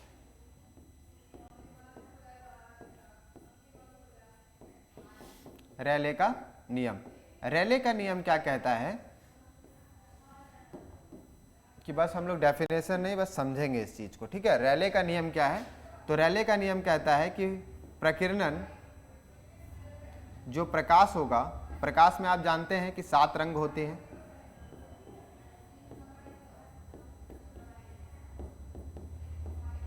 प्रकाश का प्रकीर्णन समानुपाती होता है 1/λ के, और ये जो लेमडा है इसको हम लोग तरंगदैर्घ्य के लिए लिखते हैं। ठीक है, किसके लिए लिखते हैं? तरंगदैर्घ्य के लिए लिखते हैं। अब आप जानते ही होंगे कि जो प्रकाश होता है उसमें 7 रंग होते हैं, है ना। प्रकाश में क्या होते हैं? 7 रंग, जिसको हम लोग लिखते हैं विबग्योर, VIBGYOR, विबग्योर। ठीक है, जिसमें आप V से जब R के तरफ जाते हैं तो तरंगदैर्घ्य क्या होता है? बढ़ता है, यानी लेमडा का मान क्या होगा? बढ़ेगा। ठीक, तो जिसका तरंगदैर्घ्य सबसे ज्यादा होगा उसका प्रकीर्णन कम होगा। ये व्युत्क्रमानुपाती का साइन है। किसका चिन्ह है ये? व्युत्क्रमानुपाती। व्युत्क्रमानुपाती का मतलब क्या? कि अगर प्रकीर्णन का मान ज्यादा होगा तो तरंगदैर्घ्य का मान कम होगा, अगर प्रकीर्णन का मान ज्यादा होगा तो तरंगदैर्घ्य का मान कम होगा। ठीक है, अब जरा सा हम लोग इसी चीज को समझने के बाद ऊपर आते हैं। ठीक है, अब क्वेश्चन क्या है कि सूर्योदय तथा सूर्यास्त के समय सूर्य का रंग लाल या फिर रक्ताभ क्यों प्रतीत होता है? ठीक है, तो जब सूर्योदय और सूर्यास्त के समय सूर्य का प्रकाश को हमारी पृथ्वी तक पहुंचने में सबसे ज्यादा दूरी क्या होती है? तय करनी पड़ती है, जिस कारण से प्रकाश के प्रकीर्णन के कारण क्या होता है कि जो नीला और बैगनी रंग का प्रकाश है, आप जान ही रहे हैं कि नीला और बैगनी रंग का प्रकाश कहाँ होगा? बैगनी यहाँ पे, ठीक है, इंडिगो और बी से ब्लू। ठीक है, तो ये हो गया ब्लू, ये हो गया वायलेट, ये हो गया इंडिगो। तो ये प्रकाश जो होता है क्या होता है? इसका तरंगदैर्घ्य सबसे कम। अब तरंगदैर्घ्य सबसे कम तो प्रकीर्णन सबसे ज्यादा। अब प्रकीर्णन सबसे ज्यादा होता है जिसके कारण से यह क्या होता है? फैलकर समाप्त हो जाता है। ठीक है, तो इसके कारण क्या हो रहा है कि बैगनी रंग का प्रकाश प्रकीर्णित होकर क्या हो जा रहा है? समाप्त हो जाता है। और लाल रंग का तरंगदैर्घ्य अत्यधिक होने के कारण, लाल रंग का तरंगदैर्घ्य क्या है? अत्यधिक है, जिस कारण से रैले के नियम के अनुसार इसका प्रकीर्णन क्या होता है? काफी कम होता है, जिस कारण से क्या होता है? सूर्यास्त और सूर्योदय के समय सूर्य लाल या फिर रक्ताभ प्रतीत होता है। ठीक है, सूर्योदय और सूर्यास्त के समय सूर्य क्या होता है? लाल या फिर रक्ताभ प्रतीत होता है। ठीक है, तो आई होप कि आप लोगों को ये चीज समझ आ गया होगा। तो हम लोग अगला क्वेश्चन पे चलते हैं। तो नेक्स्ट जो क्वेश्चन है वो है आपका, स्वच्छ प्रकाश का रंग नीला क्यों दिखता है? तो सेम जो हम लोगों ने अभी जस्ट पढ़ा है, क्या पढ़े हम लोग? प्रकाश का प्रकीर्णन। तो प्रकाश के प्रकीर्णन में हम लोगों ने पढ़ा रैले का नियम, और उस रैले के नियम पर ही आधारित ये भी प्रश्न है। ठीक है, इसमें क्या है कि हम जानते हैं कि दिन के समय जो होता है सूर्य के प्रकाश को हमारी पृथ्वी तक आने में कम दूरी तय करनी पड़ती है। ठीक है, इसलिए रैले के नियम के अनुसार क्या होता है कि बैगनी, ठीक है, बैगनी और जो नीले रंग का तरंगदैर्घ्य है वो क्या होता है? कम होता है, और कम होने के कारण क्या होता है? इसका प्रकीर्णन काफी अधिक होगा। इसका प्रकीर्णन क्या होगा? काफी अधिक होगा, क्योंकि रैले के नियम के अनुसार हम लोगों ने अभी एक चीज पढ़ा है। रैले के नियम के अनुसार हम लोगों ने क्या पढ़ा कि प्रकाश का जो प्रकीर्णन होगा वो व्युत्क्रमानुपाती होता है किसके? तरंगदैर्घ्य के। यानी कि अगर तरंगदैर्घ्य का मान बढ़ता है तो प्रकीर्णन कम हो जाता है, और अगर तरंगदैर्घ्य का मान कम होता है तो प्रकीर्णन अत्यधिक होता है। तो ब्लू और जो बैगनी रंग है, ठीक है, नीला और बैगनी रंग है, उसका तरंगदैर्घ्य कम होने के कारण इसका प्रकीर्णन क्या होता है? काफी अधिक होता है, जिस कारण से यह पूरे वायुमंडल में क्या होता है? फैल जाता है, और स्वच्छ आकाश का रंग इसी कारण से आपको कैसा दिखता है? नीला दिखाई देता है। ठीक है, इसी कारण से स्वच्छ आकाश का रंग जो है कैसा दिखेगा आपको? नीला दिखेगा। ठीक है, तो अब जो है हम लोग नेक्स्ट क्वेश्चन पे चलते हैं। अगला क्वेश्चन है कि किसी अंतरिक्ष यात्री को आकाश नीला की अपेक्षा काला क्यों प्रतीत होता है? अब सीधी सी बात है कि जो आप लोग अंतरिक्ष में जाते हैं तो अंतरिक्ष में आप जानते ही होंगे कि बहुत सारा हम लोग सैटेलाइट वगैरह भेजते हैं। ठीक है, तो सैटेलाइट का जो मलबा होता है वो मलबा भी वहां पे उपस्थित है। ठीक है, लेकिन उसका जो कण होता है उस कण का साइज काफी ज्यादा बड़ा होता है। ठीक है, और काफी बड़ा होने के कारण क्या होता है कि वहां पे प्रकाश का प्रकीर्णन संभव नहीं है। क्यों नहीं है? क्योंकि वहां पे रैले का नियम लागू नहीं होता। रैले का नियम सिर्फ किसके लिए है? छोटे कणों के लिए है। ठीक है, और प्रकीर्णन के लिए छोटे कण ही उत्तरदायी होते हैं। तो जब बहुत ज्यादा बड़ा बड़ा कण होता है तो उस स्थिति में क्या होता है कि रैले का नियम लागू नहीं होता है, जिस कारण से वहां पे प्रकाश का प्रकीर्णन नहीं हो पाता है। और इसी कारण से अब प्रकाश का प्रकीर्णन नहीं है तो किसी एक विशेष प्रकार का आपको रंग वहां पे दिखेगा नहीं। इसलिए जो है हम लोग जानते हैं कि जो अंतरिक्ष है वो कैसा दिखता है? अंतरिक्ष का जो रंग है वो आपको काला दिखता है, नीला वहां पे तो दिखता ही नहीं है। ठीक है, तो इसी का आंसर क्या है कि अंतरिक्ष में किसी प्रकार का वायुमंडल नहीं है जिस कारण से वहां प्रकाश का प्रकीर्णन नहीं हो पाता है। अब प्रकाश का प्रकीर्णन ही नहीं हो पाता है तो कोई किसी विशेष प्रकार का जो है आपको वायुमंडल नहीं दिखेगा। ठीक है, कोई क्योंकि वहां पे किसी भी प्रकार का कलर जो है नहीं बिखरता है, रंग नहीं बिखरा हुआ है, जिस कारण से आपको वहां पे आसपास में किसी एक विशेष प्रकार का कलर नहीं दिखता है। इसी कारण से वहां पे क्या होता है कि जो अंतरिक्ष यात्री होते हैं उनको आकाश नीला नहीं दिखकर कैसा दिखता है, काला दिखाई देता है। ठीक है, नीला नहीं दिखाई देकर कैसा दिखाई देता है, काला दिखाई देता है। तो यही हो गया इसका आंसर। ठीक है, अब हम लोग नेक्स्ट क्वेश्चन की तरफ चलते हैं। और जो अगला क्वेश्चन है ये आपका है, क्या है, कौन सा क्वेश्चन है? क्वेश्चन कहता है कि प्रकाश का वर्ण विक्षेपण से आप क्या समझते हैं। ठीक है, और इंद्रधनुष की भी व्याख्या करें। तो प्रकाश का वर्ण विक्षेपण और कुछ भी नहीं है, हम लोग जानते हैं क्या कि जो प्रकाश है, जो व्हाइट लाइट है, ठीक है, सफेद रंग है, वो बेसिकली क्या होता है कि 7 रंगों से मिलकर बना होता है। ठीक है, और उन्हीं 7 घटकों में जब प्रकाश का विभाजन होता है तो उसी को हम लोग क्या कहते हैं, प्रकाश का वर्ण विक्षेपण कहते हैं। तो इसी चीज को हम लोगों ने लिखा है। क्या लिखे हैं हम लोग? प्रकाश को उसके 7 अवयवी रंगों में विभाजित होने की क्रिया प्रकाश का वर्ण विक्षेपण कहलाती है। प्रकाश का उसके 7 अवयवी रंगों में विभाजित होने की जो क्रिया है उसी को हम लोग क्या कहते हैं, प्रकाश का वर्ण विक्षेपण कहते हैं। और इस दौरान हम लोगों को क्या होता है कि 7 रंगों की एक पट्टी प्राप्त होती है। क्या प्राप्त होती है? पट्टी प्राप्त होती है, जिसको हम लोग क्या कहते हैं, 7 रंगों की पट्टी जो प्राप्त होती है उसको नाम दिया जाता है स्पेक्ट्रम। क्या नाम दिया जाता है? स्पेक्ट्रम नाम दिया जाता है। और इसी स्पेक्ट्रम को हम लोग एक और नाम से जानते हैं जिसको हम लोग कहते हैं विबग्योर, जिसको हम लोग क्या कहते हैं, विबग्योर कहते हैं। ठीक है, तो इसी स्पेक्ट्रम को क्या कहा जाता है, विबग्योर कहा जाता है। और उसके बाद आपका अगला क्वेश्चन है, ये आंसर हो गया पहले वाले का, प्रकाश का वर्ण विक्षेपण से आप क्या समझते हैं। अगला है आपका इंद्रधनुष की व्याख्या करें। तो ये क्या होता है कि आप देखे भी होंगे कि वर्षा होने के ठीक बाद या फिर वर्षा होने के दौरान ही सूर्य के विपरीत दिशा में, जिस तरफ सूर्य होगा उसके जस्ट कैसे पीछे के सामने वाले डायरेक्शन में, ठीक है, सूर्य के विपरीत दिशा में आपको 7 रंगों की एक अर्धवृत्ताकार, 7 रंगों की कैसी अर्धवृत्ताकार पट्टी नजर आती होगी। ठीक है, उसी को हम लोग क्या कहते हैं, इंद्रधनुष कहते हैं। उसी को हम लोग क्या कहते हैं, इंद्रधनुष कहते हैं। अब जो ये इंद्रधनुष है इसका निर्माण कैसे होता है। ठीक है, आप जानते हैं कि वर्षा जब होती है तो वर्षा के समय वर्षा के छोटे छोटे जो पानी की बूंदें होती है वो वायुमंडल में उपस्थित होती हैं। अब अगर हम लोग देखें, मान लेते हैं कि ये क्या है, आपका कोई वर्षा का बूंद है। ठीक है, अब क्या होगा कि जब सूर्य का प्रकाश इसमें प्रवेश करता है तो प्रवेश करने के बाद आप जान ही रहे हैं कि क्या हो रहा है कि माध्यम में परिवर्तन। और अब जैसे ही माध्यम में परिवर्तन होगा तो माध्यम में परिवर्तन होने के कारण इसकी दिशा में क्या होगा, परिवर्तन। तो इसकी दिशा में क्या हो जाता है, परिवर्तन हो जाता है। तो इसकी दिशा क्या होती है, थोड़ी मुड़ जाती है। अब मुड़ने के बाद क्या होता है कि यहाँ पे क्रांतिक कोण का मान अत्यधिक हो जाता है। जब क्रांतिक कोण का मान ज्यादा हो जाता है तो अब क्रांतिक कोण का मान ज्यादा होने के बाद आप जानते हैं क्या होता है, प्रकाश का पूर्ण आंतरिक परावर्तन होता है। और प्रकाश का पूर्ण आंतरिक परावर्तन के कारण यह प्रकाश फिर से इसी बूंद में लौट जाएगा। और लौटने के बाद जब यह इससे बाहर निकलता है तो बाहर निकलने के बाद यह फिर इस डायरेक्शन में फैल जाता है। ठीक है, तो यहाँ पे क्या हो रहा है कि इंद्रधनुष का निर्माण जो है मुख्यतः प्रकाश एक बार इंटर किया तो अपवर्तन एक बार, फिर एक बार बाहर निकला तो अपवर्तन कितनी बार हुआ, 2 बार। एक बार क्या हो रहा है, पूर्ण आंतरिक परावर्तन हो रहा है। तो इसी चीज को हम लोगों ने लिखा है। तो इंद्रधनुष का निर्माण मुख्यतः वायुमंडल में उपस्थित जल की छोटी छोटी बूंदों से 2 बार प्रकाश का अपवर्तन होता है, एक बार प्रकाश का वर्ण विक्षेपण होता है और एक बार प्रकाश का क्या होता है, पूर्ण आंतरिक परावर्तन। यहां से जब निकलती है प्रकाश तभी प्रकाश का क्या होता है, वर्ण विक्षेपण हो जाता है।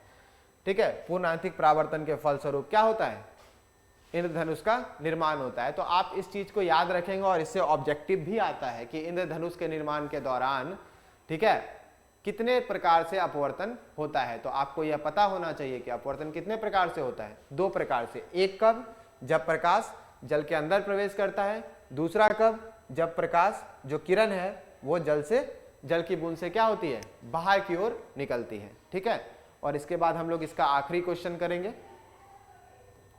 यह है आपका लास्ट क्वेश्चन। यह है आपका टिंडल प्रभाव क्या है। तो टिंडल प्रभाव में कुछ नहीं है कि जब प्रकाश की किरण क्या होती है कि कोई भी कोलाइडल सॉल्यूशन से गुजरती है। कोलाइडल सॉल्यूशन में क्या होता है कि जो कण का आकार होता है वो क्या होता है, थोड़ा बड़ा होता है। जैसे कि आप दूध को देख सकते हैं, ठीक है, दूध में आप जानते हैं कि मक्खन होता है, ठीक है, क्रीम होता है, जिसके कारण उसमें जो कण होता है उसका कण का साइज थोड़ा बड़ा होता है। तो दूध जो है एक प्रकार का क्या है, कोलाइडल सॉल्यूशन है, ठीक है। तो जब क्या होता है कि उसमें प्रकाश की किरणें कोलाइडल सॉल्यूशन में उपस्थित, मतलब कोलाइडल सॉल्यूशन से गुजरती हैं, तब प्रकाश की किरणें कोलाइडल सॉल्यूशन में उपस्थित कणों के कारण विक्षेपित हो जाती हैं। और विक्षेपित होने के कारण क्या होता है कि उसका जो पथ होता है, पथ मतलब रास्ता, जो किरण गुजर रही है, जो प्रकाश गुजर रहा है उससे, उसका पथ आपको स्पष्ट रूप से दिख जाता है, ठीक है। यही होता है बेसिकली क्या, टिंडल प्रभाव। जैसे कि अगर मान लीजिए ये कोई बर्तन है और ये पारदर्शी बर्तन है, ठीक है, और इसमें हम लोगों ने क्या भरा है, दूध भर दिया है। तो जब क्या होता है कि अगर मान लीजिए यहां से हम लोग प्रकाश, ठीक है, डालते हैं, तो इसके कारण क्या होगा कि इसमें इसका जो पथ होगा, जब यहां से प्रकाश गुजरेगी तो ये आपको पथ इसमें दिखेगा, ठीक है। यह पथ जो है आपको क्या होता है, दिखता है कि प्रकाश किस हिस्से से पास हो रही है।